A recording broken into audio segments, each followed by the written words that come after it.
لە دوای پەسەندکردنی یاسای بودجەی 3 ساڵی داهاتووی عێراق حکوومەتی عێراق لەگەڵ ئەو ڕێککەوتنەی کە لەگەڵ هەرێمی کوردستان هەیەی بەڵام پابند نەبووە بە ناردنی شایستەدارایەکانی هەرێمی کوردستان و دەستی بۆ نەناردنی شایستەدارایەکان و بڕینی موچەی خەڵکی هەرێمی کوردستان بردووە. بەڵام ئەم بابەتە هەم لە بەغدا و بە سیاسی کراوە هەم لە ناوخۆی کوردستان هەندێک لایەن بۆ مەرامی تایبەت بەکاری دەهێنن.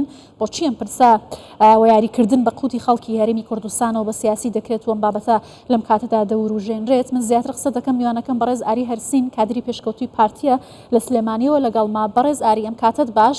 حکوومەتی هەرێمی کوردستان شەفافانە ڕایگەیاندووە کە پێنەدانی موچەی هاوڵاتیانی هەرێمی کوردستان بۆ هۆی نەناردنی شایستەدارایەکانە لەلایەن بەغداوە. بەڵام بۆچی هەندێک لایەن هانی خۆپیشاندان دەدەن و هانی خەڵک دەدەن بۆی کە یا بایکۆت بکەن یا خۆپیشاندان بکەن؟ ئامانج لەم کارە چییە؟ زانی چیە؟ جارێ بە پێشەکی یەکشت هەیە بێڵێم ئەم مەوزوعە ئەمە دیلێمایە. دیلێماکە چۆنە؟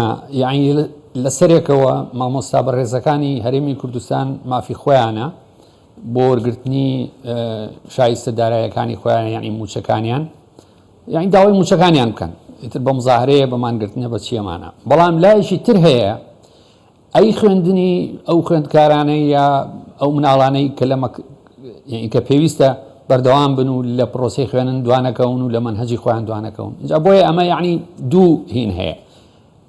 ئەوەی تۆ باسی کرد ئەوەی بە سیاسیکردن خۆی لە ڕاستیە بە هەموو منطقێک نەکرد مامۆستا بەڕێزەکان هەر کەسێکی تر کە موچەی دوا ئەکەوێت و ناڕەزایە لە دواکەوتنی ئەو موچەیە لە بری قوتی و ژیانی خۆی و ماڵ و مناڵی لەسەر موچەیە حەق وابوو ئەم مەسجێکی تند بنێرن بۆ بەغا نەک پێیان وابێ کە ئەمە لە دەستی حکوومەتی هەرێمی کوردستانایە بەڵام بان قەز نایکە لەبەری حکوومەت ینی پاری لەبەر دەسانە بێ خۆ سیحری پێ ناکرێت.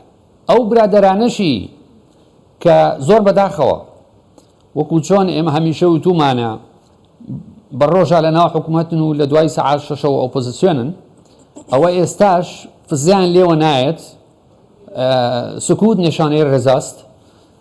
معنای ئەوەیە وەکو گڵۆپێکی سەوزیان هەڵکرد بێ بۆ ئەو مامۆستا بەڕێزانی کە مانیان گرتووە. بۆ نمونە بزوتنەوەی گۆڕان وەزیری دارایی لە بزوتنەوەی گۆڕانە بەڵام زیواتی نیشتیمانی هی بزوتنەوەی گۆڕان کۆبوونەوە ئەکات و یەکێک لەو بەندانی کە باسی لەیەکە یا بڕیارە یا پشتیوانیە چیە بریتە لە پشتیوانیکردن لە مامۆستایانی ناڕازی. باشە خۆ وەزیرەکە لە گۆڕانە. ئەگەر ئەمە خەتای حکوومەتی هەرێمی کوردستانە حکوومەتی هەرێمی کوردستان پاکێجێکە ئێکەواتە خەتای برای زۆر بەڕێزم کاک ئاواتی شێخ جەنابیشە کە وەزیری داراییە.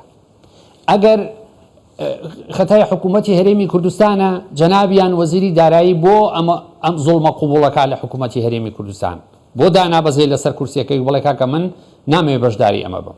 اینجا ئەمە زۆر بەداخەوە یەکشتی تریشی کردووە. من قسەکانم ێستا تەواوەکەم. یەکشتی تریشی کردووە ڕواڵەتی ئەم دوو ئیداریەی زۆر زەقتر کردوێتەوە.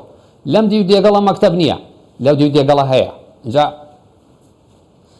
یعنی ئەوەشی یەتە سەر. باشە بەڕێزاری لێککەوتەکانی ئەم جۆرە یاریکردنە چییە؟ وەکو بەڕێزت ئاماژت پێکرد بە ڕۆژ لە ناو حکوومەتن بە شەویش دەبنە ئۆپۆزۆسیۆن لە کاتێکدا دەگوترێت کە بۆ مەرامی حزبی بۆ بانگەشی هەڵبژاردنەکان بۆ بابەتی دیکە یەکەم پرسانە تێکەڵ بە پرسی سیاسی دەکرێن. ئەمە چ لێککەوتەیەکی لەسەر هەرێمی کوردستان بەگشتی و هاوڵاتی و مافی هاوڵاتی بە تایبەتی دەبێت؟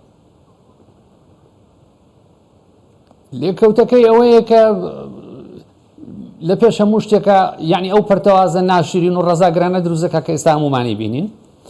مەسەلەیەکی تر بۆچی ئەمە ئەکرێت؟ وەڵاهی من یعنی لە دوو شت زیاتر نابینم.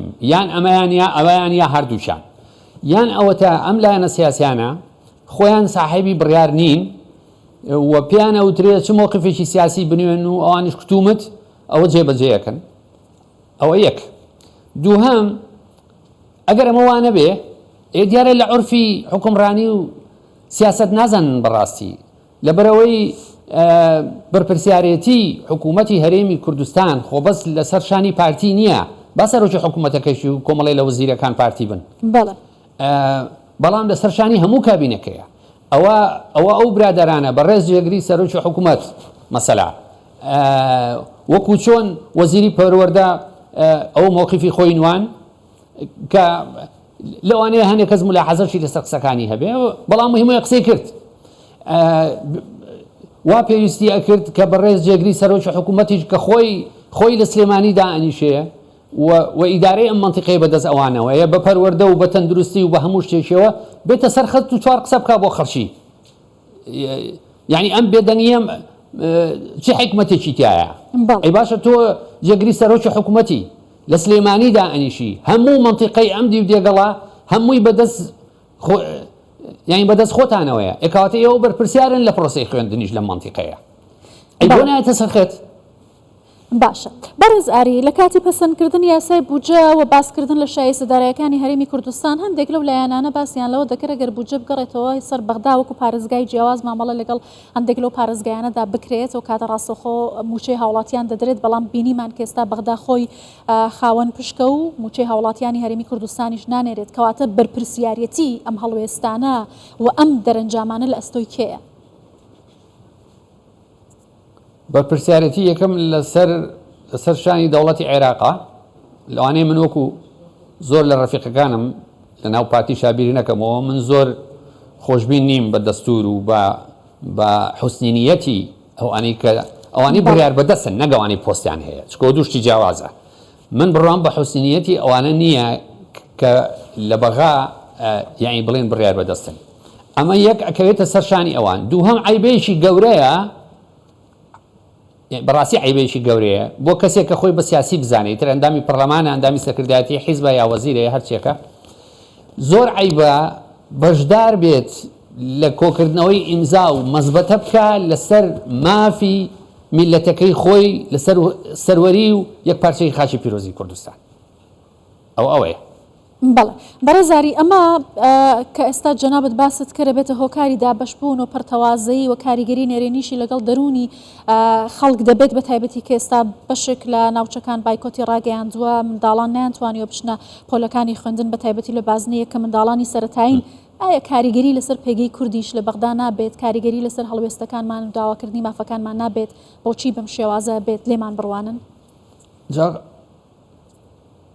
جا خۆمە بەس ئێستا نییە ئەوە یعنی بە قەنەعەتی من هەموو جارێک کە پێگەی کورد لە بەغا زەعیف بووە هۆکاری یەکەم و سەرەکی و بێبڕانەوەی بریتی بۆ لەو پەرتەوازەیە بۆ لەبەرەوەی ئەو شۆڤینیستە عەرەبانەی کە بڕیار بەدەستن لە بەغا ئەوان باش لەوە حاڵی بوون کە